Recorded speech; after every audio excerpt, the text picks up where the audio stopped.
castle was quiet tonight, save for the gentle crackling of the fireplace in the library. I sat curled up in my favorite chair near the window, a book of ancient recipes resting in my lap, though I hadn't turned a page in quite some time. My pointed ears twitched slightly as I heard the familiar heavy footsteps echoing down the hallway, Master Zargon's footsteps. Even after all this time, my heart still fluttered whenever he was near. I quickly looked down at my book, pretending to read, though the words blurred before my eyes. Why did I always get so nervous? He had told me countless times that I didn't need to call him master anymore, that we were together. But old habits were hard to break, and the truth was, I liked the way his face would scrunch up in that adorably frustrated way whenever I said it. The footsteps stopped outside the library door, and I could almost feel him hesitating. Despite being one of the most powerful archdemons in existence, Zargon always seemed uncertain around me, as if I were made of glass and might shatter at any moment. It was one of the many things I loved about him, though I'd never have the courage to say it out loud. The door creaked open. "Neffi," his deep voice called out, and I looked up to see him standing in the doorway, his dark hair catching the firelight. His gray-blue eyes met mine, and for a moment he just stood there, as if he'd forgotten what he wanted to say. "Yes, Master Zargon," I replied softly, closing my book and setting it aside. His eye twitched at the title, just as I knew it would. "I told you, you don't need to." He stopped himself, sighing in that way that suggested he'd given up on that particular battle. "Never mind. Come here for a moment."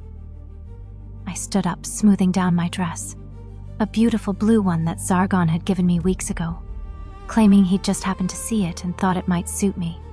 My cheeks warmed at the memory of how he'd looked away when I'd thanked him, muttering something about it being nothing special. As I approached him, I noticed something different in his expression. He looked nervous? No, that couldn't be right. What could possibly make the great archdemon Zargon nervous? "Is something wrong?" I asked, tilting my head slightly. "No, nothing's wrong. I just..." He trailed off, then suddenly grabbed my hand, gently, always so gently, and pulled me toward the window at the end of the hallway. "Look," I gasped softly. Through the tall windows I could see white flakes drifting down from the dark sky, illuminated by the magical lights that lined the castle grounds. Snow. The first snow of winter. "It's beautiful," I whispered, watching the snowflakes dance and swirl in the wind. I'd always loved snow, even back when, well, before Zargon had saved me. Snow had a way of making everything seem pure and new, like the world was getting a fresh start. "Yeah," Zargon said quietly, but when I glanced at him, he wasn't looking at the snow. He was looking at me. My cheeks burned, and I quickly turned back to the window. My heart was beating so fast I was certain he could hear it. "Neffi, He paused, and I could feel the tension radiating from him. "There's something I wanted to ask you." I turned to face him fully, my hands clasped nervously in front of me. "Yes?" His jaw clenched, and he looked away, a faint red tinge coloring his pale cheeks. Was he blushing? The sight made my own face grow even warmer. "We're together now," he started, his voice gruff. "You and I, that's established, right?" I nodded, not trusting my voice. "And I care about you. A lot." He looked like each word was being physically dragged out of him. More than anything. My heart felt like it might burst. Even though I knew how he felt, he showed me every day in 100 small ways. Hearing him say it never failed to make me feel like I was floating. "I care about you too, Master Zargon," I managed to whisper. "Very much."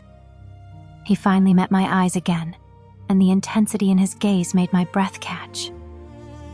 "Then, should we hold a wedding?" The question hung in the air between us. For a moment, I wasn't sure I'd heard him correctly. A wedding? He wanted to marry me? Properly? A wedding? I repeated, my voice barely audible. "Yeah. A proper one." He was definitely blushing now, and he looked anywhere but at me. With You know, all the traditional stuff. Decorations and guests and whatever else people do at weddings. I don't really know much about them, but you want to marry me? The words tumbled out before I could stop them, and I immediately covered my mouth with both hands, mortified at my own boldness. Zargon's eyes widened, and he looked almost panicked. Well, yeah, I thought that was obvious. You live here, and we... He ran a hand through his hair in frustration, making it stick up even more. Damn it, I'm messing this up, aren't I? No, I said quickly, lowering my hands. No, you're not. I didn't expect... Is that a no? He looked genuinely worried now, his gray-blue eyes searching my face. If you don't want to, that's fine. I just thought since it's almost winter, and there's snow, and humans do this sort of thing to show that they... He trailed off, looking more uncomfortable by the second. I want to, I blurted out, and immediately felt my entire face go up in flames. If you want to, then yes. The relief that washed over his face was almost comical. Really? I nodded, unable to form words anymore. My heart was racing so fast I felt dizzy. A small, rare smile tugged at the corner of his mouth, the kind of smile he only ever showed me. Good. That's good. We stood there in awkward silence for a moment, both of us blushing and not quite sure where to look. Outside, the snow continued to fall, blanketing the world in white. So, a Christmas wedding then? Zargon finally said, his voice a bit steadier now. That's what they call it when it's during the winter season, right? With the holiday? I think so, I said softly. I'd heard about Christmas celebrations from the books I'd read, a time of joy and togetherness, of lights and warmth in the darkest part of winter. The idea of getting married during such a time made my chest feel warm and tight all at once. I'll need to figure out how to plan one of these things, he muttered, more to himself than to me. Maybe Barbados will know. Or Chastille might. No, wait. If I ask Chastille, she'll make a huge deal out of it and probably cry or something. I couldn't help but giggle at that. He was probably right. Zargon's gaze snapped back to me, and his expression softened. You're happy about this? Yes, I whispered, feeling brave enough to step a little closer to him. Very happy. He reached out hesitantly, then gently tucked a strand of my white hair behind my pointed ear. The touch sent shivers down my spine. Good, he said quietly, because I want you to be happy. Always. I felt tears prickling at the corners of my eyes, happy tears. How had I gotten so lucky? To go from a life of darkness and despair to this, to him. Master Zargon, I said softly. Yeah, thank you. For everything. Looked embarrassed again, pulling his hand back and clearing his throat. You don't need to thank me for this. I'm the one who should be... He stopped himself, shaking his head. Never mind. Just, let's make this a good wedding, okay? The best one possible. You deserve that. I nodded, smiling through my tears. Outside, the snow fell heavier now, coating the castle grounds in a pristine white blanket. The first snow of winter, and the beginning of something new. A Christmas wedding, our wedding. I couldn't wait. The morning after Zargon asked me about the wedding, I woke up wondering if it had all been a dream. But when I came down to the dining room for breakfast, I found him already there, surrounded by what looked like a dozen books scattered across the table. He was scowling at one particularly thick tome, his breakfast completely untouched. Master Zargon? I said softly, not wanting to startle him. His head snapped up, and for a moment his expression softened before returning to its usual serious look. Oh, Neffi. Good morning. I was just researching. I moved closer, curious about what could have him so focused that he'd forgotten to eat. The books were all about human customs, traditions, and my cheeks warmed when I realized. Weddings. You've been studying wedding traditions? I asked, unable to keep the smile from my voice. Of course, he said matter-of-factly, though the tips of his ears were turning red. I told you we'd do this properly. That means I need to know what properly actually entails." He gestured at the books with clear frustration. Though apparently humans can't agree on anything. Every book says something different. I giggled softly, moving to stand beside him. Looking down at the open pages, I could see diagrams of wedding ceremonies, lists of traditional elements, and what appeared to be very complicated seating charts. "It seems overwhelming," I said sympathetically. "It's ridiculous," Zargon muttered. "Why does there need to be 17 different types of flowers with 17 different meanings? And what's the difference between eggshell white and ivory? They're both just white." I couldn't help but laugh at his exasperation. It was endearing, really, how seriously he was taking this. "Maybe we don't need to follow every tradition exactly," I suggested gently. "We could just choose the ones that feel right for us?" Zargon looked up at me, his gray-blue eyes thoughtful. "You're not disappointed? That I don't know how to do this properly?" "No," I said quickly, shaking my head. "I think it's wonderful that you're trying so hard. But I don't need a perfect traditional wedding. I just need—" I trailed off, feeling my cheeks burn. "I just need you." For a moment, Zargon just stared at me, his expression unreadable. Then he stood up abruptly, his chair scraping against the floor. Before I could react, he pulled me into a gentle embrace. "You can't just say things like that," he mumbled into my hair, his voice rough. "It's not fair." I smiled against his chest, feeling warm and safe in his arms. "I'm sorry." "No, you're not," he said, but I could hear the smile in his voice. We stayed like that for a moment before a loud knock on the door made us both jump apart. "Lord Zargon, are you in there?" A familiar, cheerful voice called out. Zargon's expression immediately turned to one of alarm. "Is that—" The door burst open, and Barbatos strode in, his usual flamboyant coat swirling around him.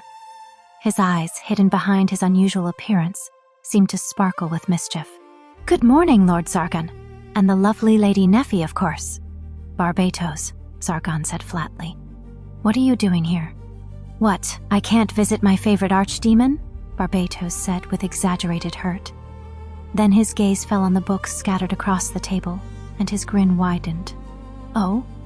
What's all this? Wedding planning, perhaps?" Zargon's face went completely red. "How did you—" "Word travels fast in our circles, my lord," Barbatos said, moving closer to examine the books. "Especially when a certain archdemon starts inquiring about human wedding traditions through magical channels. Very subtle, by the way." I felt my own cheeks heating up. "So other people already knew?" "I was just doing research," Zargon said defensively, "and it's none of your business anyway." "None of my business?" "My dear Lord Zargon, I am deeply wounded." Barbatos placed a hand over his heart dramatically. "Here, I thought we were friends. And you weren't even going to invite me to witness this momentous occasion?" "I never said—" "Of course you'll invite me," Barbatos continued, completely ignoring Zargon's protests. "And four, naturally." "Oh, she'll be so excited. Should I tell her, or did you want to?" At the mention of four, Zargon's expression shifted slightly. Four was like a younger sister to both of us now, the young dragon girl who had become part of our unusual family. Of course she would need to be there. "I was going to tell her myself," Zargon said, his voice a bit softer, "when I figured out the actual details. Well, lucky for you, I happen to be an expert in celebrations," Barbatos declared, pulling up a chair and making himself comfortable. "Now, let's see what we're working with here." Before Zargon could protest, Barbatos had already started flipping through the books, making commentary on each one. "Oh, this one's outdated. This tradition is from the northern kingdoms, not really suitable. Oh, now this is interesting." He held up a page showing an elaborate winter ceremony. "A Christmas wedding. How romantic." "That's what we were thinking," I said quietly, earning a surprised look from Zargon. I suppose he hadn't expected me to speak up. Barbatos' grin somehow grew even wider. "Excellent choice, Lady Neffi. Winter weddings are quite beautiful. Snow, candles, evergreen decorations. Very atmospheric." He pulled out what looked like a notebook from inside his coat. Now, let's start with the basics. When were you thinking? Christmas Eve? Christmas Day? Somewhere in between?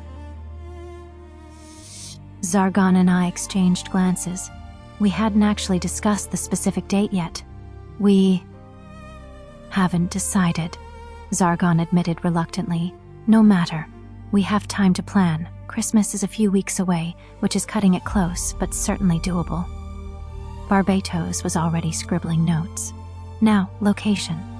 I assume you'll want to hold it here at the castle. Where else would we hold it? Zargon asked, sounding genuinely confused. Some people rent elaborate venues, but honestly, your castle is far more impressive than anything we could rent. Barbatos tapped his pen against his chin. We'll need to decorate, of course. The Great Hall would be perfect for the ceremony. We can set up chairs, an aisle, perhaps some kind of arch or altar at the front. I tried to picture it.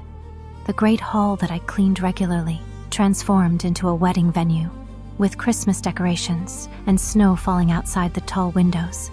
It would be beautiful. And the guest list, Barbatos continued. Let's see, there's 4 obviously. Chastille and the church folks. Absolutely not, Zargon said immediately. Oh, come now, Lord Zargon. Chastille is practically family at this point, whether you like it or not.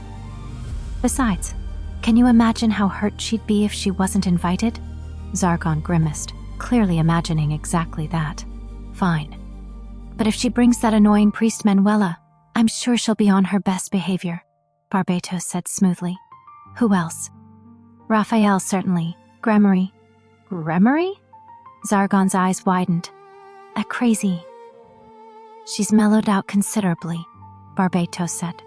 And she'd be insulted if she wasn't invited. You know how she is about these social matters. I watched as Barbatos continued listing names. Some I recognized and others I didn't. It was starting to sink in just how many people would be attending. The thought made me nervous and excited at the same time. Oh, and we'll need to think about your attire. Barbatos turned to me with an enthusiastic gleam. Lady Neffi, have you thought about what kind of wedding dress you'd like? I blinked, caught off guard. A wedding dress? Of course. The bride's dress is one of the most important elements. Barbatos was practically bouncing in his seat now, traditional white, or perhaps something with winter colors. Silver or blue might look stunning with your complexion and hair. I don't know, I admitted, feeling overwhelmed. I'd never owned anything fancy before coming to live with Zargon. The thought of wearing something as special as a wedding dress seemed almost surreal. We'll figure it out, Barbatos assured me. I know several excellent tailors who owe me favors. And Lord Zargon, you'll need proper formal attire as well. I have formal attire, Zargon interrupted. Your usual sorcerer's robes don't count, my lord. This is a wedding, not a magical duel. Zargon looked like he wanted to argue, but couldn't find a good counter-argument.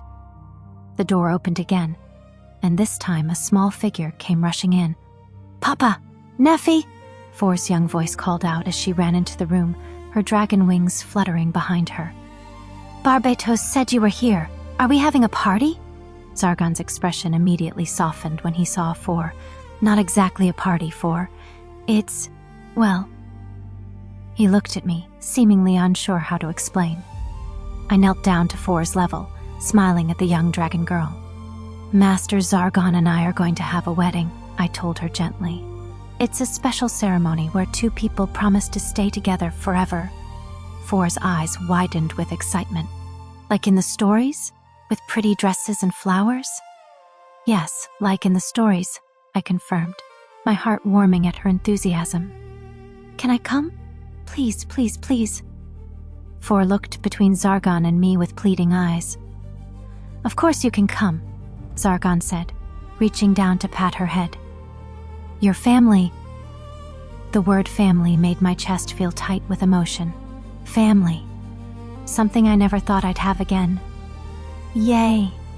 For cheered, jumping up and down. I've never been to a wedding before. Will there be cake? There will definitely be cake, Barbatos assured her. In fact, that's another thing we need to plan. The reception, the food, This is getting out of hand, Zargon muttered, but there was no real annoyance in his voice. If anything, he looked a bit overwhelmed, but also happy. It was subtle, but I could see it in the slight relaxation of his shoulders, the barely there smile at the corner of his mouth. Nonsense. This is just the beginning, Barbatos declared. A wedding is a celebration, Lord Zargon. It's meant to be a big deal, especially for someone as important as you.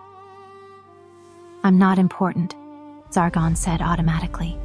You're important to me, I said softly before I could stop myself. The room went quiet. Zargon stared at me, his face turning red again. Barbatos looked absolutely delighted. Four giggled. Zargon seemed to struggle with words. Finally, he just cleared his throat and looked away. Yeah, well, you're important to me too. It wasn't the most eloquent declaration, but coming from Zargon, it meant everything. This is adorable, Barbatos said, wiping at his eyes dramatically. I'm going to cry at this wedding, I can already tell. Please don't, Zargon said flatly. Too late, I've decided. Now. Barbatos clapped his hands together. We have a lot of work to do and not much time. Lady Neffi, would you be available this afternoon? I'd like to take you to see some dress options. I suppose so? I looked at Zargon uncertainly. It's fine, he said, though he looked a bit unhappy about it. Just don't let him talk you into anything too crazy. I resent that implication, Barbatos said cheerfully. I have excellent taste.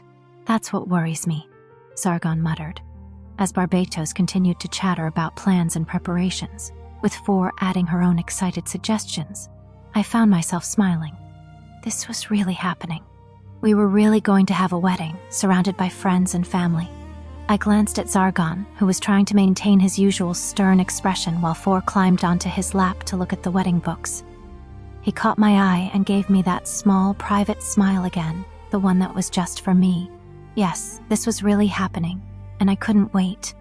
Later that afternoon, I found myself in a situation I never could have imagined, standing in an elegant dress shop in the city, surrounded by more fabric and lace than I'd ever seen in my life. This is too much, I whispered to Barbatos, who was enthusiastically pulling dresses off racks for me to try. Nonsense. This is your wedding dress, Lady Neffi. It's supposed to be special. He held up a flowing white gown with intricate embroidery. What about this one? I looked at the dress, then at the price tag that was discreetly attached. My eyes widened. That's more money than I've ever... Lord Zargon has more than enough money, Barbatos said dismissively. Trust me, he wouldn't even notice the expense. And even if he did, he wouldn't care. Not for this. I bit my lip, still uncertain. Growing up as I did, the idea of spending so much on a single piece of clothing felt wrong somehow. Lady Neffi, Barbatos said more gently, setting the dress aside and turning to face me. I know this is all overwhelming, but you deserve to feel beautiful on your wedding day. And more importantly, Lord Zargon wants you to have whatever makes you happy. So please, don't worry about the cost or what's too much. Just focus on what you like. I took a deep breath and nodded. He was right. This was supposed to be a happy occasion. I shouldn't let my old insecurities ruin it. Okay, I said softly. I'll try. Excellent. Now, let's start with this one. For the next hour, I tried on dress after dress. Some were too elaborate with so many layers I could barely move. Others were too simple, lacking the special feeling I was looking for. But then Barbatos brought out a dress that made me stop and stare. It was white, or perhaps the lightest blue, like fresh snow under moonlight. The bodice was fitted but not uncomfortable, with delicate silver embroidery that looked like frost patterns on a window. The skirt flowed gracefully, and the sleeves were long and sheer, almost ethereal. Try this one, Barbatos urged, and I nodded, taking the dress carefully. When I stepped out of the changing room and looked at myself in the mirror, I barely recognized the person staring back. The dress fit perfectly, making me look elegant and graceful. The color complemented my white hair and pale skin, and the silver embroidery caught the light beautifully. "Oh, Lady Neffi," Barbatos breathed. "That's the one. That's definitely the one." I turned slightly, watching the skirt swirl around me. "Do you really think so?" "I know so. Lord Zargon is going to lose his mind when he sees you in this." The thought made me blush furiously. "You think he'll like it?" "Like it?" "My dear, he's going to forget how to speak." Which, given his usual struggles with expressing emotions, might actually be an improvement. I couldn't help but giggle at that. "We'll take this one," Barbatos told the shopkeeper, who had been watching with an approving smile. "And we'll need it altered to fit perfectly. Can you have it ready in 2 weeks? For a wedding?" "Of course," the shopkeeper said warmly. "Congratulations, dear. You're going to be a beautiful bride." "Thank you," I whispered, feeling tears prick at my eyes again. Happy tears seemed to be a common occurrence lately. As we left the shop, Barbatos carrying the carefully wrapped dress, I felt a mix of excitement and nervousness bubbling in my chest. "Barbatos?" I said quietly. "Yes, Lady Neffi? Thank you for helping with all of this. I don't know what we would have done without you." He smiled, a genuine warm smile rather than his usual theatrical grin. "It's my pleasure, truly. Lord Zargon is, well, he's a good man, even if he doesn't always know how to show it. And you've been good for him. Better than you probably realize. So if I can help make your wedding day special, then I'm happy to do it." His words warmed my heart. I hope I can be good for him. He's done so much for me. "Love isn't about keeping score, Lady Neffi," Barbatos said gently. "It's about choosing each other every day, and from what I've seen, you both do that naturally. The wedding is just making it official."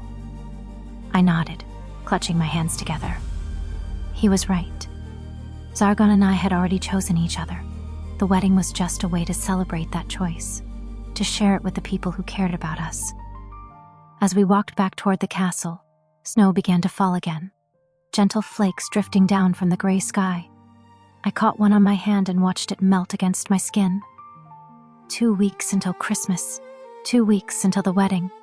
I couldn't wait to see what Zargon would look like waiting for me at the altar. I couldn't wait to say the vows that would bind us together officially. I couldn't wait to start this new chapter of our lives. But most of all, I couldn't wait to see that rare, beautiful smile he saved just for me. The castle had transformed over the past few days. What was once just our home had become a flurry of activity and preparation. Barbatos had taken charge with frightening efficiency, coordinating deliveries of decorations, arranging meetings with caterers, and somehow managing to be everywhere at once. I stood in the great hall, watching as workers carefully hung garlands of evergreen along the walls. The scent of pine filled the air, mixing with cinnamon and other spices from the kitchen where preparations for the wedding feast were already beginning. It felt surreal, like I was watching someone else's life unfold. "Neffi, Neffi, look!" 4 came running up to me, holding what appeared to be a small wreath made of holly and red berries. "I made this. Barbatos showed me how." "It's beautiful, 4, I said warmly, kneeling down to admire her handiwork. "Did you want to hang it somewhere? Can we put it on the front door? So everyone who comes will see it." "I think that's a wonderful idea." 4 beamed at me, then ran off to show her creation to Zargon, who I could see standing near the windows, arms crossed, watching the workers with a mixture of concern and bewilderment. He looked like he wanted to help but had no idea how, which was oddly endearing. "Master Zargon seems overwhelmed," I said softly as I approached him. He glanced at me, and some of the tension left his shoulders. "There are too many people in my castle," he muttered, "and they keep moving things around. How am I supposed to know where anything is?" "It's only temporary," I assured him.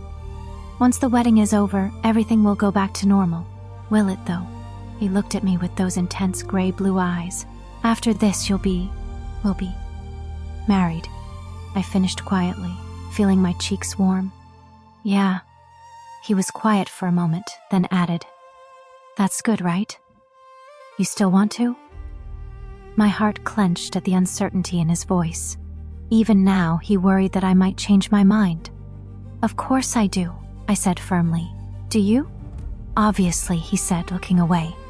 "I wouldn't have asked if I didn't want to." I smiled, resisting the urge to reach for his hand with so many people around. "Then we'll get through all this preparation together, and then we'll have our wedding." "Together," he repeated, and the words seemed to settle something in him. "Right." Before either of us could say more, there was a commotion at the entrance to the great hall. A familiar voice rang out, bright and cheerful. "Zargon, there you are." Zargon's entire body tensed. Oh no. I turned to see Shastile, striding into the hall, her blonde hair bouncing with each enthusiastic step. She was dressed in her usual church night attire, though she'd added a festive red scarf. Behind her, looking far more reserved, was Manuela. "Shastile," Zargon said with obvious reluctance. "What are you doing here?" "What am I doing here? I'm here to help with the wedding, of course." She stopped in front of us, her eyes sparkling with excitement. "When Barbatos told me you and Neffi were getting married, I couldn't believe it. Well, actually, I could believe it. I've been saying for months that you two were perfect for each other, but you never listened to me." "Barbatos told you," Zargon interrupted, his tone flat. "Of course he did. Don't be like that. This is wonderful news." Shastile turned to me, grabbing my hands in hers. "Neffi, congratulations! I'm so happy for you!" "Thank you, Shastile," I said softly, unable to help but smile at her genuine enthusiasm. "A Christmas wedding, too. How romantic. Have you picked out your dress yet? What about flowers? Oh, and the vows. Have you written your vows?" "We haven't gotten that far yet," I admitted. "Well, lucky for you, I'm here to help," Shastile declared. "The church has performed countless wedding ceremonies. I know all the traditions, all the proper procedures. We don't need the church's help," Zargon said quickly. "Oh, don't be stubborn. This is a special occasion. You want everything to be perfect, don't you?" Shastile's expression softened. "I just want to help make sure you two have the best wedding possible. You're my friends." Zargon looked like he wanted to argue, but then he glanced at me. I gave him a small, encouraging nod. Shastile meant well, even if she could be a bit overwhelming. "Fine," he muttered, "but no preaching, and no trying to convert anyone." "I wouldn't dream of it," Shastile said, though the slight twitch of her smile suggested otherwise. "Now, let me see what you've got planned so far." As Shastile pulled out a notebook and began peppering us with questions, Manuela approached more quietly. The older priest nodded respectfully. "Congratulations to you both," she said in her calm, measured way. "It's good to see Lord Zargon settling down. Perhaps marriage will make him less of a menace to the church." "I'm standing right here," Zargon said irritably. "I'm aware." Manuela's lips quirked in what might have been a smile. "Lady Neffi, you have my sympathies and my respect. It takes a strong woman to handle an archdemon." I wasn't sure how to respond to that, so I just nodded politely. The next hour passed in a blur as Shastile took charge of certain aspects of the planning, coordinating with Barbatos in a way that was both impressive and slightly terrifying. Between the two of them, the wedding was coming together faster than I'd thought possible. I was examining a sample of table decorations when I heard another new voice from the entrance. My, what's all this fuss about?" I looked up to see a tall woman with long, flowing hair entering the great hall. She wore an elegant dress that seemed to shimmer as she moved, and her eyes gleamed with amusement. "Gremory." Zargon's expression became even more pained. "Not you too." "Oh, Zargon, don't sound so disappointed." Gremory laughed, a sound like tinkling bells. "Did you really think you could have a wedding without inviting me? I'd be devastated. I haven't actually sent out invitations yet," Zargon pointed out. Details. Gremory waved her hand dismissively, then turned her attention to me. "And you must be the bride. Neffi, isn't it? My dear, you're even lovelier than I'd heard." "Thank you," I said quietly, feeling a bit intimidated. Gremory had a presence that filled the room. "A Christmas wedding. How delightful. Though I must say, Zargon, I'm surprised you're going through with all this. I never took you for the romantic type. I'm not, Zargon said defensively. Oh, really? Then why go through all this trouble? Gremry's smile was knowing. Could it be that our fearsome archdemon has gone soft? I haven't gone soft. Neffi deserves a proper wedding. That's all. How sweet, Gremry said, and for once, she didn't sound like she was teasing. You've changed, Zargon. It's good to see. Before Zargon could respond, yet another voice called out from the entrance. Lord Zargon, Lady Neffi. This time it was Raphael, the angel, looking somewhat out of place in his celestial attire among all the Christmas decorations. He approached with his usual formal demeanor, though there was warmth in his eyes. Raphael, Zargon acknowledged with a nod. Let me guess. Barbatos told you too. Indeed. I hope you don't mind my presence. I know angels and demons don't typically... He trailed off diplomatically. It's fine, Zargon said, sounding tired. Everyone else is already here. Might as well make it a full house. I'm honored to be included, Raphael said sincerely. Then he turned to me with a gentle smile. Lady Neffi, congratulations. Lord Zargon is fortunate to have found someone like you. Thank you, I managed, feeling my cheeks warm at all the attention. I looked around the great hall, now filled with people, demons, angels, church knights, and others, all gathered because of our wedding. It was overwhelming, but also wonderful. These people cared about us, about Zargon and me. They wanted to celebrate with us. This is getting ridiculous, Zargon muttered beside me, but I noticed he didn't actually look upset. More like embarrassed, pleased. I think it's nice, I said softly, that so many people want to be here for us. He glanced at me, and his expression softened. Yeah, I guess it is. All right, everyone. Barbatos's voice rang out, somehow cutting through all the chatter. Now that we're all here, let's discuss the ceremony itself. We need to finalize the order of events, the music, the vows. Vows? Zargon repeated, looking alarmed. What about vows? You know, the part where you declare your love and commitment to each other in front of everyone? Barbatos said cheerfully. Traditional wedding vows, or are you writing your own? Zargon looked at me with something close to panic. I felt my own anxiety rising. Speaking in front of all these people, declaring our feelings out loud? We'll figure something out, Zargon said weakly. You'd better figure it out soon. The wedding is in less than 2 weeks, Chastile chimed in. No pressure, though, Gremry added with a smirk. I felt a gentle hand on my shoulder and looked up to find Manuela standing beside me. Don't let them overwhelm you, she said quietly. The words don't have to be perfect. They just have to be true. I nodded, grateful for her calm presence amid all the chaos. As the afternoon wore on, the planning continued. Chastile and Barbatos debated flower arrangements. Gremry offered suggestions for music, some of which sounded suspiciously like they involved magical enchantments. Raphael quietly helped coordinate seating arrangements, trying to ensure that celestial and demonic guests wouldn't be too close together. Through it all, I found myself watching Zargon. He looked uncomfortable with all the attention, all the fuss. But every so often, his eyes would find mine across the room, and he'd give me that small, private smile. The one that said, "This is crazy, but we're in it together," and that made everything feel manageable.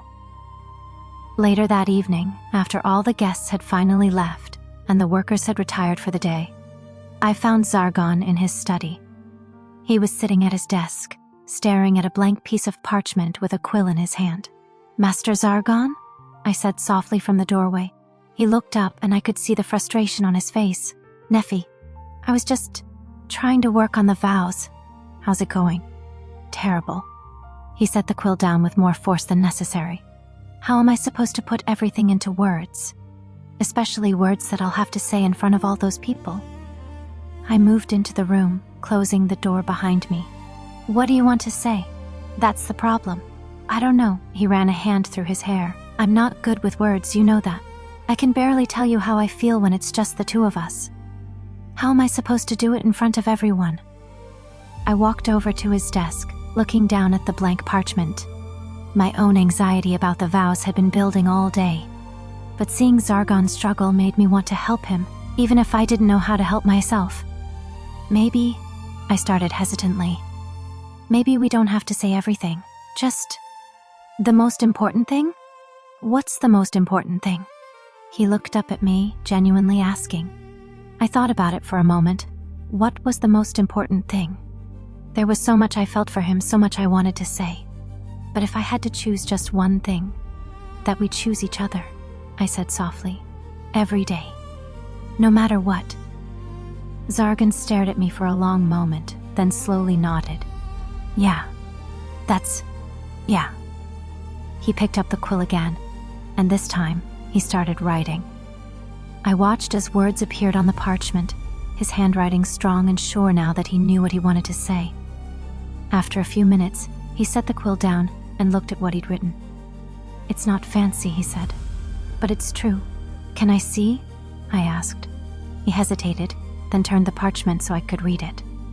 The words were simple, direct, so very Zargon. I choose you, today and every day after, through whatever comes. That's all I know how to promise, but I'll keep that promise forever. Tears pricked at my eyes. It's perfect, I whispered. Really? You don't think it's too simple? No. It's perfect because it's you. I took a deep breath. Can I try writing mine? He immediately stood up, offering me his chair. I sat down, taking the quill in my trembling hand. What did I want to say to him? How could I put into words what he meant to me? I thought about the first time I'd seen him, at that terrible auction, how frightened I'd been, how he'd looked at me not with lust or cruelty, but with something I couldn't identify at the time. Later, I'd realized it was compassion. I thought about all the small kindnesses he'd shown me since then, the way he'd given me freedom while making sure I felt safe, the way he'd protected me, cared for me, even when he didn't know how to express it, the way he'd taught me that I was worth loving. My hand moved across the parchment, and the words came more easily than I'd expected.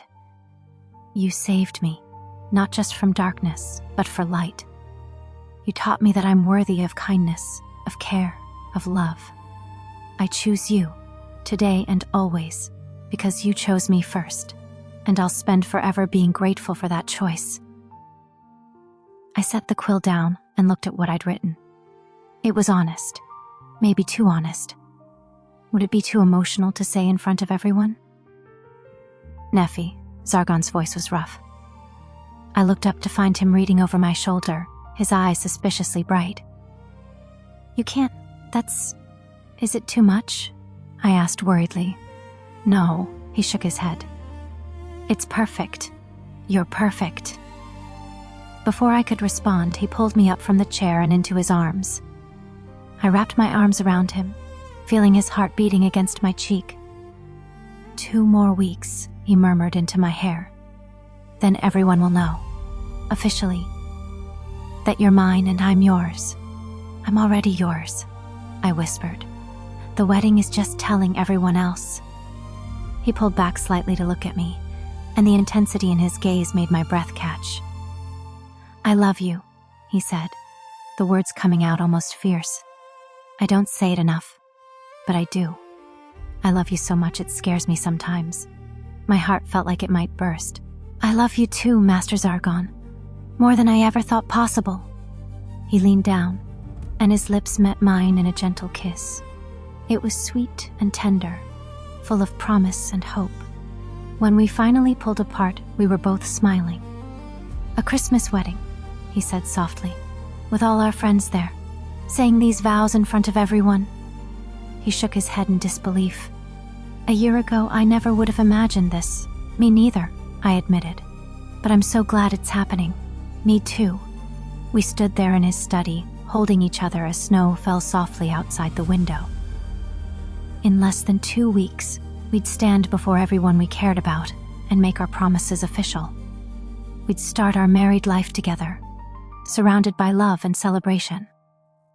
I couldn't wait. But for now, this moment was enough. Just the two of us, together, exactly where we belonged. The morning sun streamed through the tall windows of my room, casting golden light across the floor. I sat at my vanity, brushing my hair with slow, methodical strokes, trying to calm the nervous flutter in my stomach. 9 days until the wedding. Just 9 days. There was a soft knock at my door, and before I could respond, it swung open to reveal Chastille, her arms laden with what appeared to be several large boxes. "Neffi, perfect timing. I brought the dresses." "Dresses?" I set down my brush, turning to face her. "I thought we were going to look at fabrics and have something made?" "We were, but then Gremory mentioned she knew a dressmaker who specializes in bridal gowns, and Barbatos contacted them. And, well, they sent over their finest pieces for you to try." Chastille set the boxes down on my bed with a flourish. "Isn't it exciting?" I stared at the boxes, feeling my anxiety spike. "That's very kind, but—" "No buts! Come on, we need to see which one is perfect for you." Chastille was already opening the first box, pulling out layers of white fabric. "Oh, this one is gorgeous." The dress she held up was indeed beautiful, white silk with intricate lace detailing and a long flowing train. It was the kind of dress I'd seen in storybooks, the kind princesses wore in fairy tales. It was also completely overwhelming. "I don't know if that's really my style," I said hesitantly. "Well, we won't know until you try it on. Come on, let me help you." Before I could protest further, Chastille had me standing and was already unfastening my simple day dress. I felt exposed and awkward as she helped me into the elaborate gown, her fingers working quickly through the many buttons and laces. When she finally stepped back, I turned to look at myself in the full-length mirror. The dress was stunning. It fit well, the bodice hugging my figure before flowing out into a magnificent skirt. The lace caught the light beautifully, and the train pooled behind me like a waterfall of silk. But the person staring back at me didn't look like me. She looked like someone playing dress-up, a child pretending to be a bride. "You look beautiful!" Chastille clasped her hands together. "What do you think?" "It's very grand," I managed. "Too grand? We have others." She was already reaching for another box. "Here, try this one." The next hour passed in a blur of fabric and lace. Chastille had me try on dress after dress, some with long sleeves, some sleeveless, some with elaborate beading, others with simpler designs. Each one was beautiful in its own way, but none of them felt right. "I don't understand," Chastille said, looking genuinely puzzled as I stood in the 5th dress. "These are all gorgeous, and they all look wonderful on you. Why don't you like any of them?" "It's not that I don't like them," I tried to explain. "They're all beautiful, but they don't feel like me." "What do you mean?" I struggled to put it into words. "They feel like costumes, like I'm pretending to be someone else." Chastille's expression softened with understanding. "Oh, Neffi, you're not pretending to be anyone. You're going to be a bride. Zargon's bride." "I know, but..." I looked at myself in the mirror again, at the elaborate dress, with its crystal beading and silk ribbons. This doesn't feel like the person Zargon fell in love with. There was a moment of silence, and then a new voice spoke from the doorway. "Then perhaps we're approaching this wrong." I turned to see Gremory leaning against the doorframe, her expression thoughtful. I hadn't even heard her enter. "Gremory," Chastille said, sounding slightly defensive. "These are beautiful dresses." "They are," Gremory agreed, stepping into the room. "But they're not Neffi's dresses." She walked over to me, studying me with those knowing eyes. "Tell me, dear, when you imagine your wedding day, what do you see yourself wearing?" I thought about it. In my mind, I'd pictured something simple. Elegant, yes, but not ostentatious. Something that would let me move freely, that wouldn't make me feel like I was drowning in fabric and embellishments. "Something simpler," I said quietly, "with clean lines. Maybe long sleeves, but not too much lace. White, but not like this." Gremory nodded slowly. "I think I understand. Chastille, dear, These dresses are lovely, but they're meant for grand cathedral weddings with hundreds of guests. Neffi and Zargon are having an intimate ceremony with close friends. She needs something different. But the wedding is in 9 days, Shasteel protested. We don't have time to have something custom made. Leave that to me, Gremory said with a mysterious smile. I know someone who owes me a favor, someone very talented with a needle and thread. She looked at me. Trust me? I hesitated, then nodded. Yes, excellent. I'll need to take your measurements, and then I'll handle the rest. You'll have your dress in time, I promise. As Gremory pulled out a measuring tape and began taking my measurements with surprising efficiency, Shasteel started carefully packing away the other dresses. I'm sorry, I said to her. I know you went to a lot of trouble. Don't apologize, Shasteel said warmly. I want you to feel beautiful on your wedding day, not uncomfortable. If these dresses aren't right, then they're not right. She smiled. Besides, I should have realized. You've always preferred simpler things. Thank you for understanding. Of course. That's what friends are for. She finished packing the last dress and sat down on my bed. So, are you getting excited? The wedding is so close now. Excited, I repeated, and realized that while yes, I was excited, I was also terrified. And nervous. Nervous? About what? I sat down beside her, grateful that Gremory was occupied with her measurements and not paying attention to our conversation. What if something goes wrong? What if I mess up the vows, or trip walking down the aisle, or... Neffi, Shasteel interrupted gently. Those things don't matter. Even if you trip, even if you stumble over your words, it won't change what the day is about. You and Zargon, making a commitment to each other. That's all that really matters. I know, but... And besides, she continued with a grin, knowing Zargon. If you trip, he'll probably just catch you and glare at everyone until they stop looking. He's protective like that. Despite my anxiety, I couldn't help but smile. She was right. Zargon would be there, and that's what mattered. All done, Gremory announced, putting away her measuring tape. You have lovely proportions, dear. This will be easier than I thought. She headed toward the door, then paused. Oh, and Neffi, stop worrying so much. Everything will be perfect because it'll be yours. Your wedding, your way. After she left, Shasteel and I spent the rest of the morning discussing other aspects of the wedding. The flowers, white roses and holly, the music, a string quartet that Raphael had recommended, and the menu, still being finalized by the increasingly stressed kitchen staff. It was early afternoon when Shasteel finally left, and I found myself alone with my thoughts. I changed back into my simple dress and decided to take a walk through the castle, needing to clear my head. I found Zargon in the library, surrounded by books as usual. He looked up when I entered, and his expression immediately shifted to concern. What's wrong? Nothing's wrong, I said, though my voice probably wasn't convincing. He set down his book and stood up. Neffi, I sighed, moving to sit in one of the comfortable chairs near the fireplace. I've just been trying on wedding dresses all morning, and none of them felt right, and now I'm worried about everything that could go wrong, and... I stopped, realizing I was rambling. Zargon came over and knelt in front of my chair, taking my hands in his. Hey, look at me. I met his gray-blue eyes, seeing nothing but warmth and concern there. If you don't like the dresses, we'll find one you do like. If you're worried about the wedding, we can make it smaller. Hell, if you want, we can cancel the whole thing and just do something private, just us and four... No, I said quickly. I don't want to cancel it. I want to marry you. I want our friends there. I struggled to explain. I want it to feel real, not like I'm playing a part. Understanding dawned in his eyes. The dresses made you feel like you were playing a part, yes. They were beautiful, but they weren't me. Then we'll find something that is you. He squeezed my hands gently. Neffi, I don't care what you wear. You could walk down the aisle in your everyday dress, and you'd still be the most beautiful person there.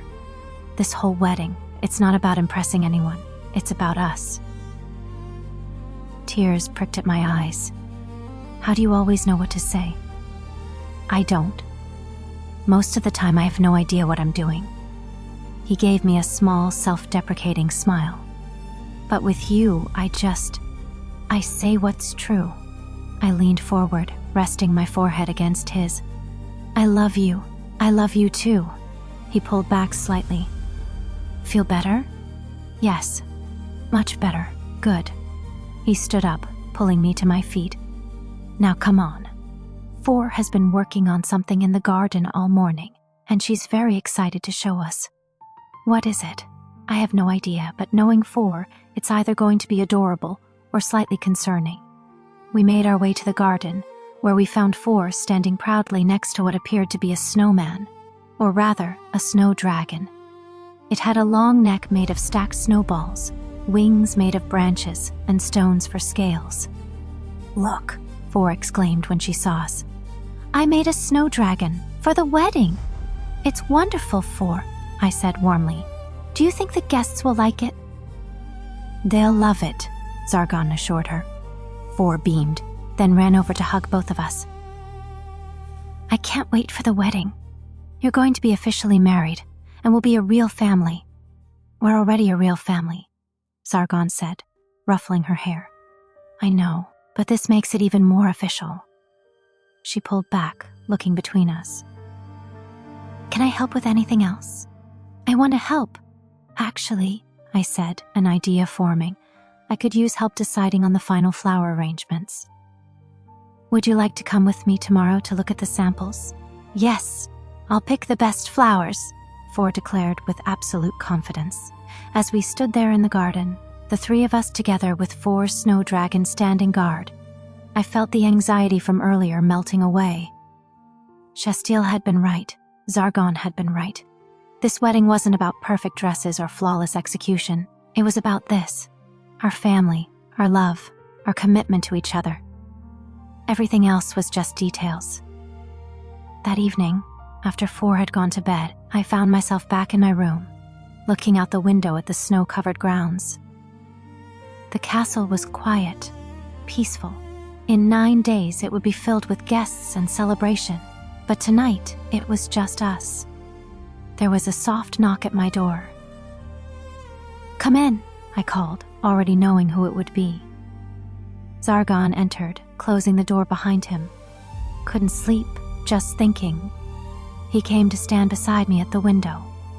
About everything, the wedding, us. How much has changed in such a short time, having second thoughts. I looked at him sharply. No, never. Are you? No. He wrapped an arm around my waist, pulling me close. Just checking. We stood there in comfortable silence for a moment, watching the snow fall softly outside. Grandmarie is arranging a dress for me, I said eventually. She says she knows someone who can make something more my style. That's good. Are you nervous? About the wedding? He considered the question. Not about marrying you, that's the easy part. But standing up in front of everyone and saying the vows, he trailed off. We wrote them together, I reminded him. They're perfect. Yeah, he pulled me closer. 9 more days. 9 more days, I echoed. And then you'll be my wife. The words sent a thrill through me. Wife. Zargon's wife. And you'll be my husband. Husband, he repeated, testing the word. That's going to take some getting used to. We have the rest of our lives to get used to it. He turned me to face him, his hands gentle on my shoulders. The rest of our lives, he said softly. I like the sound of that. So do I. He leaned down and kissed me, slow and sweet. When we pulled apart, we were both smiling. 9 more days, he said again. I can't wait, I whispered. Me neither. And standing there in the soft glow of candlelight, with snow falling outside and Zargon's arms around me, I knew that whatever happened in the next 9 days, whatever small disasters or stresses came up, everything would be all right. Because at the end of it all, I'd be marrying the person I loved most in the world. And that was all that really mattered. 5 days until the wedding, and the castle had reached a fever pitch of activity. I'd barely seen Zargon all day. Barbatos had whisked him away that morning with a cryptic comment about necessary preparations and a smirk that made Zargon look vaguely alarmed. I was in the drawing room with Shasteel and Four, working on the final seating arrangements, when Gremory swept in with her usual dramatic flair. "Ladies," she announced, "I have news. Your dress is ready, Neffi." My heart skipped. "Already? But you only took my measurements 3 days ago. I told you, the dressmaker owed me a favor. A rather significant one." Her smile was mysterious. "Would you like to see it?" I stood up immediately, my nervousness and excitement warring with each other. "Yes, please, can I come too?" Four asked eagerly. "Of course, little one. Every bride needs an audience for the grand reveal." Gremory gestured toward the door. "Shasteel, you as well. I want Neffi to have her closest friends with her for this moment." We followed Gremory up to my room, where a large box wrapped in silver paper sat on my bed. It was simpler than the elaborate boxes from before, but somehow more elegant. "Go on," Gremory encouraged. "Open it." My hands trembled slightly as I untied the silver ribbon and carefully removed the paper. Inside, nestled in tissue, was white fabric. I lifted it out slowly, and as the dress unfolded, I felt my breath catch. It was perfect. The gown was made of soft, flowing silk that caught the light like fresh snow. The design was simple but elegant, a fitted bodice with long sleeves that came to delicate points over my hands, and a skirt that fell in clean, graceful lines to the floor. There was lace, but only a subtle trim along the neckline and cuffs, delicate as frost on a window. The back had a row of small pearl buttons that ran from neck to waist. "Oh, Neffi," Shasteel breathed. "It's beautiful, it's perfect," Four exclaimed, reaching out to touch the fabric gently. "You're going to look like a snow princess." I couldn't speak. I just held the dress, feeling tears prick at my eyes. "I take it this is more to your liking?" Gremory asked, though her smile suggested she already knew the answer. "It's exactly what I imagined," I whispered. "How did you know?" "I've been around a long time, dear. I've learned to read people." She gestured to the changing screen in the corner. "Well, aren't you going to try it on?" With Shasteel's help, I changed into the dress. The silk felt cool and soft against my skin, and as Shasteel fastened the pearl buttons, I felt something settle inside me. This was right. This was me. When I stepped out from behind the screen, Four gasped. "You look like an angel," she said, her eyes wide. I turned to look in the mirror, and this time the person looking back at me was recognizable. She looked nervous and excited and happy. She looked like a bride, like me. "Perfect fit," Gremory said with satisfaction. I knew she'd get it right. "Thank you," I said, turning to her. I can't thank you enough. Nonsense. Consider it my wedding gift." She waved her hand dismissively, but I could see she was pleased. "Now, we should discuss the veil. I was thinking something simple, just a short veil that falls to your shoulders." "Actually," Shasteel interrupted, "I have something for that, if Neffi would like it." She looked at me hesitantly. It was my mother's. She wore it at her wedding, and she always said she wanted me to wear it at mine, but... She trailed off, a flicker of old pain crossing her face. "Well, I'm a church knight. I'm not likely to marry. And I'd like Neffi to have it, if she wants it." I felt my eyes fill with tears again. "Shasteel, I couldn't possibly." "Please," she said softly. "You're my dear friend. It would make me happy to see it worn at your wedding." "Then I would be honored," I said, my voice thick with emotion. Shasteel smiled, blinking back her own tears. "I'll bring it tomorrow. It'll need to be fitted to match the dress. This is all very touching," Gremory said, though her tone was fond. "But we should let Neffi out of that dress before she wrinkles it. And besides, I believe we have other plans for this evening." "Other plans?" I asked as Shasteel began helping me with the buttons. "A celebration, of course. You're getting married in 5 days.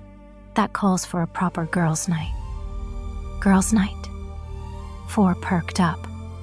"What's that?" "It's when the ladies get together without any men around and have fun," Shasteel explained. "Games, treats, talking about anything we want. Can I come? 4 asked eagerly.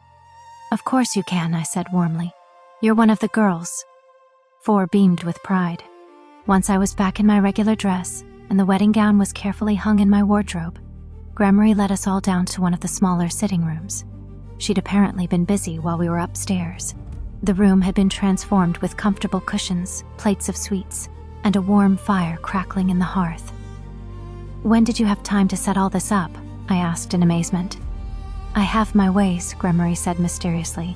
Now, sit, eat, relax. Tonight is about celebrating you, Neffi. As we settled in, Manuela arrived, followed shortly by a few other women from the castle staff who'd become friendly with me over the past weeks. The atmosphere was warm and comfortable, filled with laughter and easy conversation. So, Gremory said after we'd been talking for a while, has anyone explained to you what to expect on your wedding night? I nearly choked on my tea. Gremory, what? It's a legitimate question. You're getting married in 5 days. Someone should make sure you're prepared. I think Neffi knows the basics, Chastile said, her own cheeks pink. The basics perhaps, but can we please talk about something else? I pleaded, feeling my face burn. Gremory laughed. All right, I won't tease. Much. She took a sip of her own tea. But truly, Neffi, are you ready for this? Marriage is a big step. I thought about the question, seriously. I think so. I mean, in many ways, nothing will really change. Zargon and I already live together, already share our lives. The marriage is just making it official, making it permanent, Manuela added quietly. That's not a small thing. No, I agreed. But I want that permanence. I want everyone to know that we chose each other, that we're committed to each other. Even though he's a demon, Chastile asked, then immediately looked apologetic. I'm sorry. I didn't mean. It's all right, I assured her. Yes, even though he's a demon. Especially because he's Zargon. The person who saved me, who gave me a home, who treats me with kindness and respect, who loves me. He does love you, Gremory said softly. I've known Zargon for a long time, and I've never seen him like this with anyone. You've changed him, Neffi, for the better. He's changed me too, I said. Before I met him, I didn't think I deserved to be happy. I didn't think I deserved kindness or love. But Zargon showed me that I was wrong. He made me believe in myself. That's beautiful, Chastile said, wiping at her eyes. I'm so happy for you both. Are you going to cry at the wedding? 4 asked. Barbatos says lots of people cry at weddings. Probably, Chastile admitted with a laugh. Happy tears, though. I might cry too, I confessed. I've been emotional about everything lately. That's normal, Manuela assured me. Weddings are emotional events. There's no shame in tears. We talked late into the evening, the conversation flowing from wedding details to shared memories to hopes for the future. 4 eventually fell asleep curled up on a cushion, and Gremory conjured a blanket to cover her. She's a sweet child, Gremory observed quietly. You and Zargon are good for her. She's good for us too, I said, looking at 4's peaceful sleeping face. She's taught us both so much about family and love.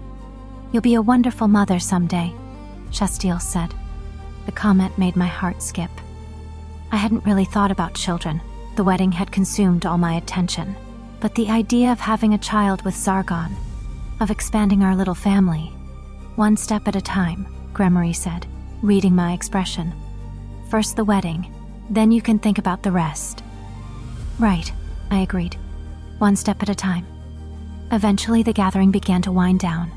Manuela was the first to leave, offering me a blessing for a happy marriage. The castle staff followed, each offering their own congratulations and well wishes. Soon it was just Gremory, Chastile, 4, still sleeping, and me. Thank you for this, I said to both of them. For everything. The dress, the veil, tonight. I'm so grateful to have friends like you. We're grateful to have you too, Chastile said, hugging me. You've brought so much light into all our lives, and you're going to be a beautiful bride," Gremory added. "Zargon won't be able to take his eyes off you." After Shastile left and Gremory had departed in her usual mysterious fashion, I carefully carried Four back to her room and tucked her into bed. She stirred slightly, mumbling something about snow dragons before settling back into sleep. I made my way back to my own room, feeling warm and content from the evening. But as I approached, I noticed light coming from under Zargon's study door. It was late. What was he still doing up? I knocked softly before opening the door. "Master Zargon?" He was at his desk, but he wasn't working. He was just sitting there, staring at something in his hands. When he looked up, I saw it was the parchment with our vows written on it. "Neffi, I thought you'd be asleep by now. I could say the same about you." I came into the room, closing the door behind me. "What are you doing?" "Just reading these." He held up the parchment, making sure I have them memorized. I moved to stand beside him, reading over his shoulder. The words we'd written together, promises we'd make to each other in 5 days. "Are you nervous?" I asked softly. "Terrified," he admitted. "What if I mess up? What if I forget the words, or say them wrong, or—" I placed my hand over his, stopping his spiral. "Then you'll stumble through them, and I'll still know what you mean, and I'll still say yes." He looked up at me, and some of the tension left his shoulders. "How was your evening?" "Wonderful. Gremory organized a celebration. Just the ladies." I smiled. "And my dress arrived. It's perfect, Zargon. Exactly what I wanted." "Good. That's good." He set down the parchment and pulled me onto his lap, wrapping his arms around me. 5 more days. 5 more days," I echoed, resting my head against his shoulder. Barbatos dragged me around all day making final arrangements. Apparently there's a whole schedule for the wedding day. When people arrive, when the ceremony starts, when we eat, when we cut the cake. He sounded overwhelmed. "We just have to show up and say our vows," I reminded him. "Barbatos will handle everything else, right?" "Show up and say vows. I can do that." He didn't sound entirely convinced. "We can do that," I corrected. Together, he repeated, and I felt him relax. "Yeah." We sat there in comfortable silence for a while, just holding each other. Outside, snow continued to fall softly, blanketing the world in white. "Where were you all day?" I finally asked. Barbatos wouldn't tell me. Zargon groaned. He decided I needed a bachelor party. "A bachelor party?" "Apparently it's a tradition. The groom celebrates with his male friends before the wedding." He shook his head. "It was chaotic. Barbatos invited everyone. Raphael, some of the other demons, even some of the castle staff. They kept making toasts and telling embarrassing stories about me." I tried not to laugh. "That sounds awful." "It was mortifying. Barbatos told everyone about the time I accidentally turned myself into a toad while practicing transformation magic. I was 12. This time I couldn't help but giggle. I wish I could have seen that." "No, you don't." I was a very confused toad. Despite his words, he was smiling slightly. "But I suppose it wasn't all bad. Raphael gave me some advice about marriage. He's surprisingly wise for someone who's never been married himself." "What did he say?" "That marriage is about choosing your partner every day, even on the hard days. That love is both a feeling and an action." Zargon paused. "That I'm lucky to have found you, and I should never take that for granted." My heart swelled. "You won't. And I won't take you for granted either, I know." He pressed a kiss to my temple. "That's why this is going to work. Because we both know how precious this is." 5 more days, I whispered again. 5 more days, he agreed. "And then you'll be my wife, and I'll be your husband, and everyone will know that we belong to each other." "I already belong to you," I said softly, "and you belong to me." "Yeah." His arms tightened around me. "But in 5 days, it'll be official." We stayed like that for a long time, wrapped in each other's arms, counting down the days until our wedding. Outside, the castle was quiet, everyone else asleep, but here in Zargon's study, we were wide awake, holding on to each other and the promises we'd soon make. 5 more days until everything changed. 5 more days until forever began. I couldn't wait. I woke to pale winter sunlight streaming through my window and the immediate, overwhelming realization. Tomorrow. Tomorrow was my wedding day. My heart began racing before I'd even fully opened my eyes. I sat up slowly, taking deep breaths, trying to calm the mixture of excitement and nerves that flooded through me. One more day. Just one more day. There was a soft knock at my door, and Four peeked her head in. "Neffi, are you awake? Barbatos says we need to do the rehearsal this morning." "Rehearsal?" I asked, still feeling slightly disoriented. "Where we practice everything so tomorrow goes perfectly." Four came bounding into the room, already dressed and full of energy. "Come on, you need to get ready. Barbatos says we start in an hour." An hour. I forced myself out of bed and began preparing for the day, my hands trembling slightly as I brushed my hair and dressed. This was really happening. Tomorrow, I would walk down an aisle and marry Zargon in front of all our friends and family. The thought was both thrilling and terrifying. By the time I made it downstairs, the great hall had been transformed. Chairs were arranged in neat rows, facing a beautifully decorated archway, covered in evergreen boughs, white roses, and holly. Candles waited to be lit, and a white runner stretched down the center aisle. It looked like something from a dream. Ah, Lady Neffi. Perfect timing. Barbatos appeared at my elbow, holding what appeared to be several pages of notes. "Now, let's go over the schedule for tomorrow. Guests will begin arriving at 2 o'clock. The ceremony will start promptly at 3. You'll enter from the back of the hall, walk down the aisle to where Lord Zargon will be waiting." "Where is Zargon?" I interrupted, looking around. "Lord Zargon has been instructed to stay in his study until the rehearsal begins. It's bad luck for the groom to see too much of the bride the day before the wedding. That's not a real tradition," I heard Gremory say from somewhere behind me. "It is now," Barbatos said firmly. "Now, as I was saying, you'll walk down the aisle, not too fast, not too slow, and meet Lord Zargon at the archway. Raphael will officiate the ceremony. You'll exchange vows, exchange rings." "Rings?" I asked, suddenly panicking. "Do we have rings?" "Of course we have rings. I commissioned them weeks ago." Barbatos looked slightly offended that I'd even question his preparedness. "They're being kept in a safe place until tomorrow. Now, after the vows and rings, Raphael will pronounce you married. You'll kiss."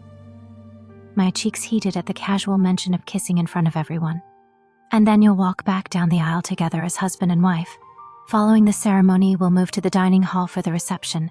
Dinner, toasts, cake, dancing." "Dancing?" My anxiety spiked higher. No one said anything about dancing. "It's traditional for the bride and groom to share the first dance," Barbatos explained patiently. "Don't worry. It's just one dance, and everyone will be watching with joy, not judgment." That did not make me feel better. "Can we just practice the walking part?" I asked weakly. "Of course. That's why we're here." Barbatos clapped his hands together. "Everyone, take your positions." The next hour was a blur of instructions and practice. I walked down the aisle multiple times, first too fast, then too slow, then apparently just right according to Barbatos. Zargon appeared looking uncomfortable in formal attire, and we practiced standing together at the archway while Raphael explained the ceremony structure. "And here is where you'll say your vows," Raphael said kindly. "You don't need to practice those now. Save them for tomorrow when they'll mean the most." Zargon and I exchanged glances, both of us clearly relieved not to have to recite our vows in front of everyone during rehearsal. "Then the rings," Raphael continued. "Four will bring them forward." "I get to carry the rings?" Four asked excitedly. "Indeed, you'll be the ring bearer. A very important job." Four practically vibrated with pride. We practiced the ring exchange with stand-in rings, simple bands that Barbatos had brought for this purpose, and then the part I'd been dreading. And now the kiss, Raphael said. Zargon and I both froze. We don't need to practice that, Zargon said quickly. Yeah, we know how to, we can just... I stumbled over my words, my face burning. Gremory's laugh echoed through the hall. Oh, this is precious. Very well, Raphael said, mercifully not pushing the issue. Then after the kiss, you'll turn and walk back down the aisle together, slowly smiling at your guests. This is your moment of celebration. We practiced the recessional walk, Zargon's hand firmly holding mine. Even though this was just a rehearsal, even though we were just practicing, something about walking down that aisle together felt significant. Real. Tomorrow, this would all be real. After what felt like hours, Barbatos finally declared the rehearsal complete. Excellent work, everyone. Tomorrow will be perfect. Now, Lord Zargon, you're not to see Lady Neffi again until the ceremony tomorrow. What? Why not? Zargon demanded. Tradition. The bride and groom spend the night before the wedding apart, building anticipation for the big day. That's ridiculous. We live in the same castle. Nevertheless, those are the rules. Lady Neffi will stay in her usual chambers. You'll stay in the East Wing guest room. I'm not staying in a guest room in my own castle. Master Zargon, I interrupted softly, placing a hand on his arm. It's just one night, and it might be nice to have some time to prepare mentally. He looked at me, clearly wanting to argue, but then sighed. Fine. One night. Excellent. Barbatos beamed. Now, everyone has the rest of the day to rest and prepare. Tomorrow is the big day. As people began dispersing, Zargon caught my hand. Can I talk to you? Privately? Before this ridiculous separation begins? I nodded, and we slipped away to his study, closing the door behind us. For a moment, we just looked at each other. Tomorrow, Zargon said finally. Tomorrow, I echoed. Are you scared? Terrified, I admitted. But not about marrying you. Just about everything else. All those people watching, having to speak in front of everyone. What if I trip or cry or...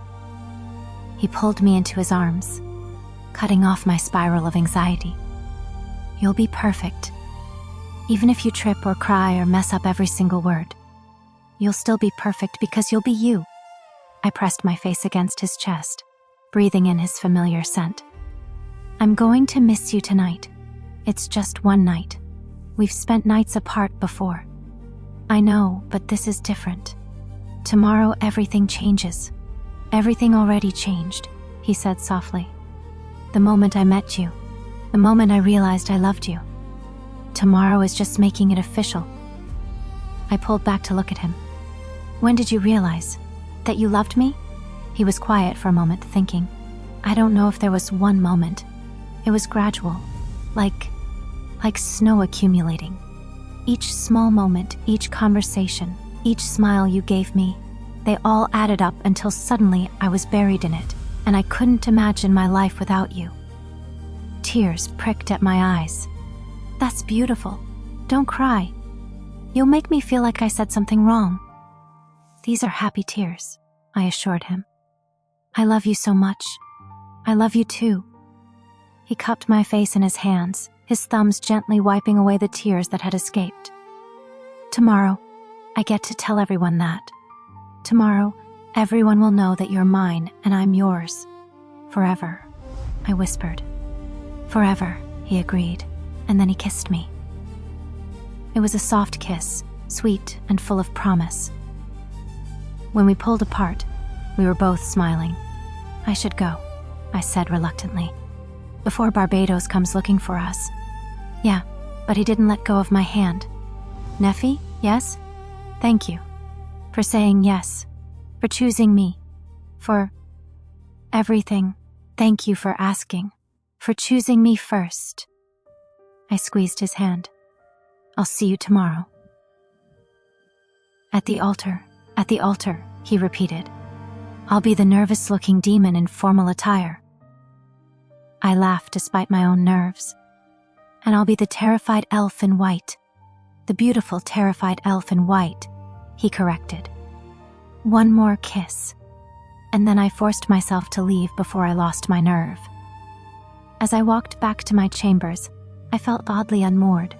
One more day. Just one more day until everything changed forever. The rest of the day passed in a strange dreamlike haze.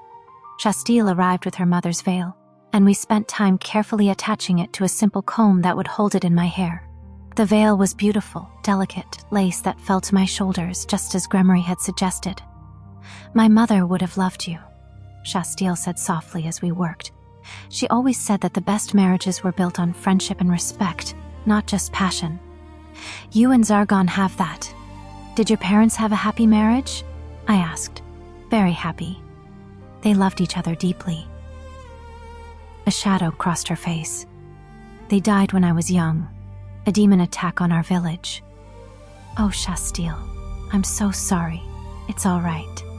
It was a long time ago." She managed a small smile. "That's actually part of why I joined the church. I wanted to protect people from that kind of tragedy. But I've learned that not all demons are evil. Zargon taught me that. You both did." "I'm glad," I said softly. "I'm glad we could be friends despite everything." "Me too." She finished securing the veil and stepped back to look at it. "Perfect. Tomorrow, you're going to be the most beautiful bride." That evening, Gremory insisted on joining me for dinner in my chambers. "You shouldn't be alone tonight," she said. "You'll just work yourself into a state of panic." She wasn't wrong. As the evening wore on and the reality of tomorrow grew closer, my anxiety increased. I picked at my food, unable to eat much. "Tell me honestly," Gremory said, setting down her wine glass. "Are you having doubts?" "No," I said immediately. "Not about Zargon. Never about Zargon. But I'm scared. What if I'm not a good wife? What if I disappoint him? What if—" "Neffi," Gremory interrupted gently. "You've been living as his partner for months now. The only thing that changes tomorrow is the title. You already know how to be with him, how to support him, how to love him. The wedding is just a formality." "Then why does it feel so significant?" "Because it is significant. You're making a public declaration of your commitment. You're promising forever in front of everyone you care about. That's not nothing," she smiled. "But you're ready for this. You've been ready, how do you know?" "Because I've watched you two together. I've seen how you look at each other, how you support each other, how you've built a life together. You're already married in all the ways that matter. Tomorrow is just making it official." Her words echoed what Zargon had said earlier, and something in me settled slightly. She was right. We were ready for this. After Gremory left, I tried to sleep, but my mind wouldn't quiet. I kept thinking about tomorrow, the ceremony, the vows, all those people watching. What if I messed up? What if I froze? But then I thought about Zargon, probably lying awake in some guest room, equally nervous. I thought about the vows we'd written together, the promises we'd make. I thought about how he'd looked at me earlier, with so much love and certainty. And I realized that none of the details mattered. Not the perfect walk down the aisle, not the flawless recitation of vows, not whether I cried or stumbled or forgot what I was supposed to do. All that mattered was that at the end of tomorrow, I'd be married to Zargon. We'd be husband and wife, partners, forever. That thought finally let me relax enough to drift towards sleep. Tomorrow I would marry the love of my life. Tomorrow, forever would begin. I fell asleep with a smile on my face, dreaming of gray blue eyes and gentle hands, and a love that had transformed both our lives. One more day, just one more day. I woke to Shastile gently shaking my shoulder. Neffi, it's time to wake up." I opened my eyes slowly, momentarily disoriented. The room was still dim, early morning light just beginning to filter through the curtains. Then reality crashed over me like a wave. Today was my wedding day. "What time is it?" I asked, my voice still rough with sleep. "Early," Shastile admitted with a smile.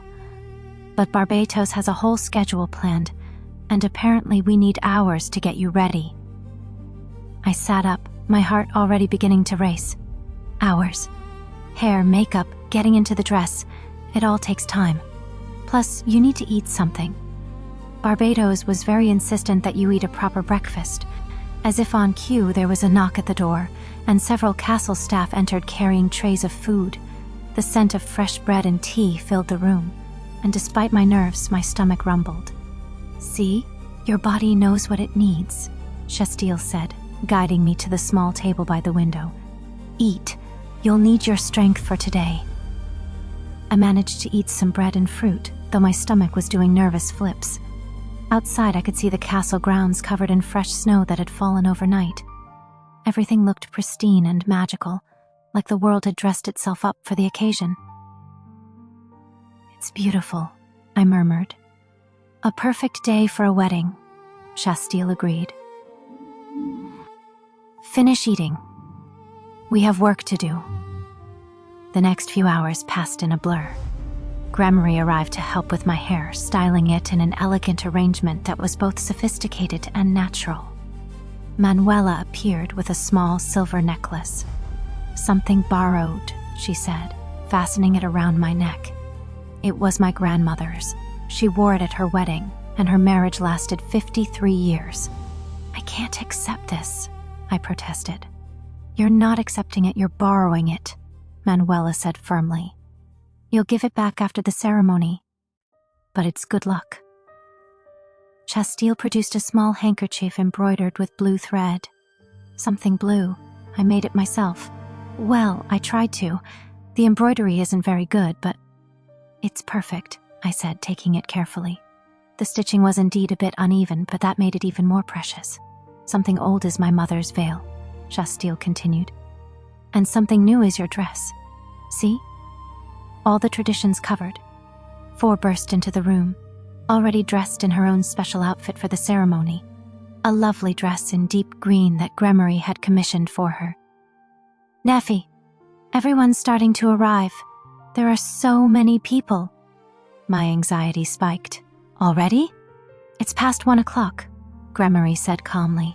"The ceremony starts at 3. We should get you into your dress." Getting into the wedding gown was a careful process. Shastile and Gremory worked together to fasten all the pearl buttons while I tried to breathe normally. When they finally finished and stepped back, I turned to look at myself in the full-length mirror. The woman looking back at me was almost unrecognizable. The dress fit perfectly, the silk flowing elegantly from the fitted bodice. My hair was styled beautifully, with small white flowers tucked among the dark strands. The veil added a touch of delicate romance. I looked like a bride. I looked like someone about to make the most important promise of her life. "Oh, Neffi," Shastile breathed, her eyes already filling with tears. "You're beautiful. Stunning," Gremory agreed. "Zargon is going to forget how to speak when he sees you." "I hope not," I said nervously. "He needs to be able to say his vows." There was a soft knock at the door, and Barbados peeked his head in. "Is the bride ready? We're about to..." He stopped seeing me, and his usually composed expression softened. "Lady Neffi, you look absolutely radiant." "Thank you, Barbados, for everything. This wouldn't be happening without you." "Nonsense. This is happening because 2 people fell in love. I just helped with the logistics." He checked his pocket watch. "It's time. The guests are all seated. Lord Zargon is at the altar with Raphael. Are you ready?" Was I ready? My hands were shaking. My heart was pounding, and I felt like I might faint at any moment. But I thought of Zargon waiting for me. I thought of the vows we'd written together. I thought of forever. "Yes," I said. "I'm ready." Barbados smiled. "Then let's get you married." The walk from my chambers to the great hall felt both endless and far too short. Shastile and Gremory walked with me, offering quiet words of encouragement. 4 skipped ahead, excited for her role as ring-bearer. We stopped at the closed doors of the great hall. I could hear soft music playing inside, could hear the murmur of gathered guests. Behind those doors was Zargon. Behind those doors was the rest of my life. "We'll go in first and take our seats," Shastile said, squeezing my hand. "You'll enter alone and walk down the aisle. Just focus on Zargon." Look at him, and everything else will fade away. You've got this, Gremory added. And you look absolutely perfect. They slipped through the doors, and I was left alone in the corridor. I could hear my own heartbeat, loud in my ears. I clutched Shastiel's handkerchief in one hand, trying to ground myself. The music changed, becoming the processional melody. That was my cue. The doors opened. The great hall was transformed into something from a fairy tale. Candles glowed everywhere, their light reflecting off the evergreen garlands and white roses. The chairs were filled with people. Demons, angels, humans, all gathered together, but I barely registered any of them, because at the end of the aisle, standing beneath the decorated archway, was Zargon. He wore formal attire that I'd never seen before, black with subtle embroidery that caught the candlelight. His gray-blue eyes were fixed on me, wide and intense. Even from this distance, I could see the emotion on his face.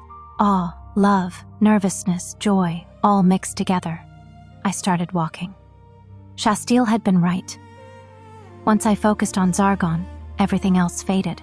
I was aware of people standing, of faces turning to watch me, but it all became background noise. All that mattered was putting one foot in front of the other, moving toward him, toward my future, toward forever. I was halfway down the aisle when I saw Zargon's expression shift. His eyes were suspiciously bright, and I realized with a start that he was trying not to cry. The sight made my own eyes fill with tears, but I blinked them back. I couldn't cry yet. I'd never make it through the vows if I started now. And then I was there, standing in front of him. Up close, I could see that his hands were trembling slightly. He was just as nervous as I was. Somehow that made me feel better. "Hi," I whispered. "Hi," he whispered back. "You're so beautiful. I can't. You're so beautiful." Raphael cleared his throat gently, and we both turned to face him, though Zargon kept hold of my hand like a lifeline. "Dearly beloved," Raphael began, his voice warm and carrying through the hall. "We are gathered here today to witness the union of Zargon and Nephilia in holy matrimony. Marriage is a sacred bond, a commitment made before friends, family, and the divine. It is not to be entered into lightly, but with full understanding of its significance." He continued speaking, words about love and commitment and partnership, but I was only half listening. I was too focused on Zargon, on the way his thumb was rubbing gentle circles on the back of my hand, on the way he kept looking at me like I was the only person in the world. "The couple has prepared their own vows," Raphael said, and my attention snapped back. "Zargon, would you like to begin?" Zargon took a deep breath. He was still holding my hand, and I could feel how nervous he was. But when he spoke, his voice was steady and sure. "Neffi, I'm not good with words, you know that, but I need you to know." He paused, gathering himself. "I choose you, today and every day after. Through whatever comes, good times, hard times, everything in between. That's all I know how to promise, but I'll keep that promise forever. You saved me just as much as I saved you. You made me believe that I could be more than what I was. You made me want to be better, and I will spend the rest of my life trying to be worthy of you." Tears were streaming down my face now, and I didn't bother trying to stop them. Zargon reached up with his free hand to gently wipe them away. "Your turn," he whispered, his own voice thick with emotion. I took a shaky breath, trying to compose myself enough to speak. "You saved me, not just from darkness, but for light. You taught me that I'm worthy of kindness, of care, of love. I choose you, today and always, because you chose me first, and I'll spend forever being grateful for that choice." I squeezed his hand. "You gave me a home. You gave me a family. You gave me hope. You gave me love, and I promise to give you all of those things in return every single day for the rest of our lives." Zargon was definitely crying now, tears sliding down his cheeks. I was crying too. Raphael might have been crying. I heard someone in the audience, probably Shastiel, openly sobbing. "The rings," Raphael said gently. Four stepped forward, carefully carrying a small cushion with 2 rings resting on it. She was trying very hard to look serious and important. though her eyes were sparkling with excitement. Raphael took the first ring, a simple band of silver with small sapphires embedded in it, and handed it to me. Nephilia, place this ring on Zargon's finger and repeat after me. With this ring, I thee wed. My hands were shaking as I took Zargon's hand and slid the ring onto his finger. With this ring, I thee wed. Raphael handed the second ring, a matching silver band, to Zargon. Zargon, place this ring on Nephilia's finger and repeat after me. With this ring, I thee wed. Zargon's hands were steadier than mine as he slid the ring onto my finger. With this ring, I thee wed. The rings fit perfectly, catching the candlelight. I stared at mine for a moment, overwhelmed by what it represented. By the power vested in me, Raphael said, his voice ringing through the hall. I now pronounce you husband and wife. He smiled. You may kiss your bride. Zargon didn't need to be told twice. He pulled me close, one hand cupping my face, the other at my waist, and kissed me. It was soft and sweet and full of promise, and I could feel him smiling against my lips. The hall erupted in applause and cheers. We pulled apart, both grinning like fools, and I realized we'd done it. We were married. Husband and wife. Forever had begun. Ladies and gentlemen, Raphael announced, I present to you Zargon and Nephilia. Zargon took my hand, and we turned to face our guests. Everyone was standing, clapping, smiling. Shastiel was crying openly. Gremory was wiping at her eyes. Manuela looked pleased, and Four was bouncing with excitement. We walked back down the aisle together, and this time I wasn't nervous. I was happy. Deliriously, overwhelmingly happy. As we exited the great hall into the corridor, Zargon suddenly pulled me into an alcove, away from the crowd following us. Hi, wife, he said, grinning. Hi, husband, I replied, testing out the word. It felt right. He kissed me again, deeper this time, without an audience. When we finally pulled apart, we were both breathless.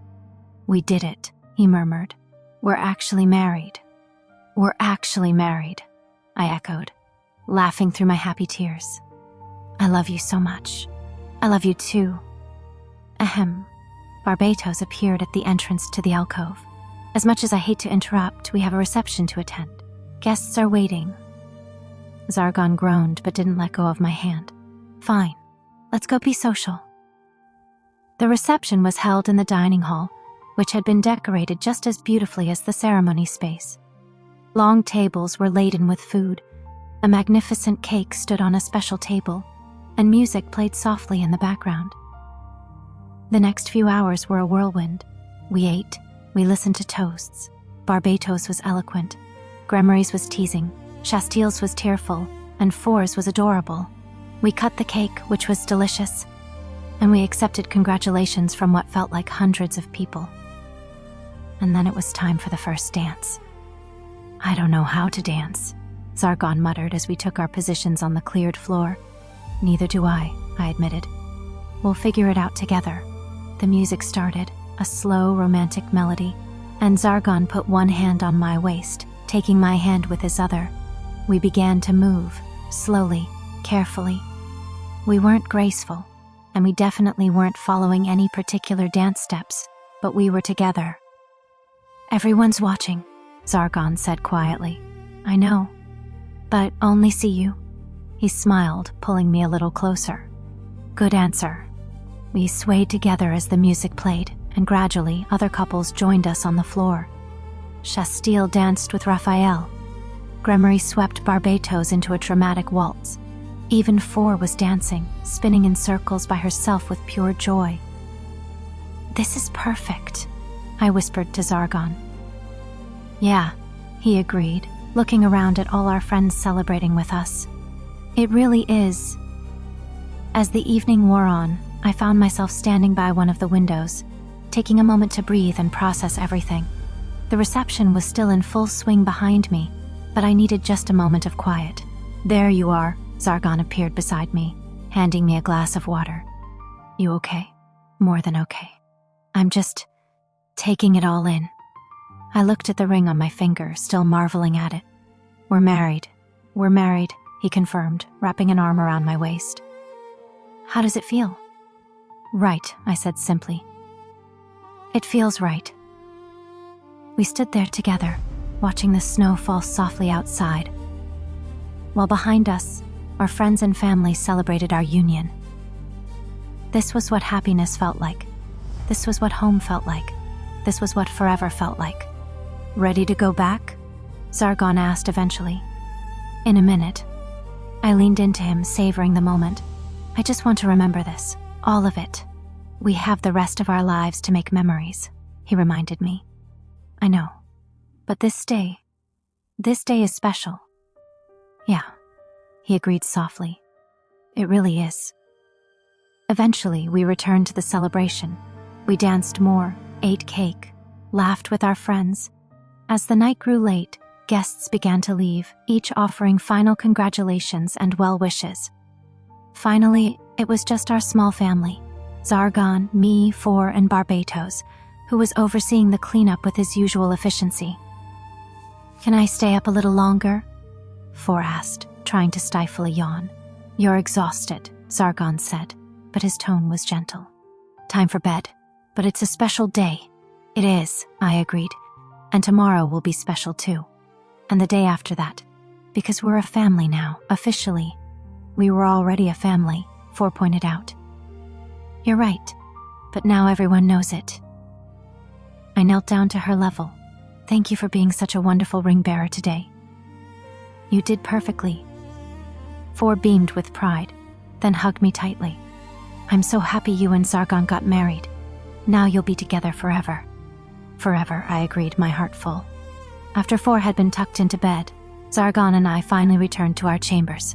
Our shared chambers now, officially. The wedding dress was carefully hung up, the veil placed gently in its box. I changed into a simple nightgown while Zargon shed his formal attire. We climbed into bed together, and Zargon immediately pulled me close. Best day of my life, he murmured into my hair. Mine too, I agreed. I can't believe we pulled it off. The ceremony, the reception, all of it, Barbatos pulled it off. We just showed up and said our vows. We said them pretty well though, didn't we? He sounded almost shy. We said them perfectly. I tilted my head up to look at him. I meant every word. So did I. He kissed my forehead gently. My wife, my husband, we lay there in comfortable silence, wrapped in each other's arms. Outside, snow continued to fall, blanketing the world in white. Inside, we were warm and safe and together. Zargon? I said softly after a while. Thank you. For choosing me, for loving me, for giving me this life. He was quiet for a moment, then pulled me even closer. Thank you for choosing me back. For seeing past what I am to who I am. For making me believe I deserve this. You do deserve this. We both do. Yeah, he agreed. We do. I closed my eyes, feeling the steady rhythm of his heartbeat beneath my cheek. This was my life now. This was my forever. Married to the person I loved most in the world, surrounded by friends who'd become family, living in a home that had once been just a castle but was now so much more. I'd been saved from darkness, yes. But more than that, I'd been given light, hope, love, a future I'd never dared to dream of. And tomorrow I'd wake up next to my husband and start the first day of the rest of our lives together. I love you, I whispered. I love you too, Zargon whispered back. Forever, forever, I agreed. And as I drifted off to sleep in his arms, I smiled, knowing that this was just the beginning. The wedding was over, but the marriage, the real adventure, was just starting. Tomorrow, and all the tomorrows after we'd face together, forever had begun, and it was perfect.